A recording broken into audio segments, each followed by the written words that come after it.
Family first or dream first? Of course dream first. ফ্যামিলির গুরুত্ব আছে, বাট ড্রিমকে স্যাক্রিফাইস করে নয়। আপনি আপনার ওয়াইফকে বললেন যে honey, I can do anything for you except one thing, I can not give up on my dreams. বিয়ের পরে বউ বলল যে ঠিক আছে, তুমি তোমার এই চাকরি বাকরি কেরিয়ার বাদ দাও, তুমি টেক্সটাইল ইঞ্জিনিয়ার হইছো, সিভিল ইঞ্জিনিয়ার হইছো বা এমবিবিএস পড়ছো, হোয়াট এভার ইজ ইট, আমরা ইউরোপের কোনো কান্ট্রিতে গিয়ে সেটেল হবো, আইএলস করবো, ওইখানে গিয়ে আমরা বড় বিল্ডিং এর নিচে ছবি দেবো, শপিং মলে ঘুরবো। আপনি রাজি হইলেন।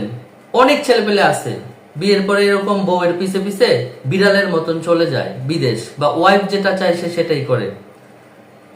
তুমি কই থেকে আসতো ভাই? তোমাকে আমি বিয়ে করছি 30 বছর বয়সে, আমি এন্টারপ্রেনার হইতে যে 20 বছর বয়স থেকে।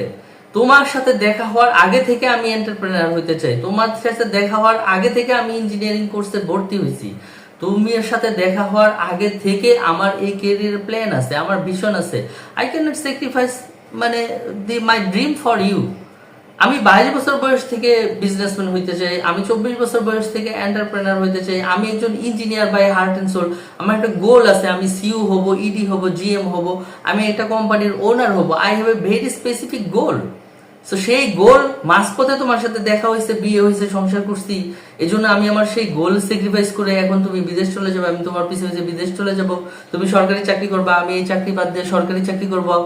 তুমি রাজশাহীতে, গাজীপুরে, তুমি নারায়ণগঞ্জে, ঢাকার বাইরে চাকরি করবা, আর আমি তোমার পিছে পিছে হচ্ছে যেটা যে ঢাকা শহর না থেকে আমি তোমার পিছে পিছে ওই মফস্বলে থেকে আমি অফিস করব, বা মফস্বল থেকে আমি জার্নি করে ঢাকা অফিস করব। যে বা যারা ওয়াইফের জন্য বা ফ্যামিলির জন্য নিজের ড্রিমকে স্যাক্রিফাইস করছে, তারা সবাই কোনো না কোনো একটা সময় নিজের গোল এবং লাইফের সাকসেস অ্যাচিভ করতে ব্যর্থ হয়েছে।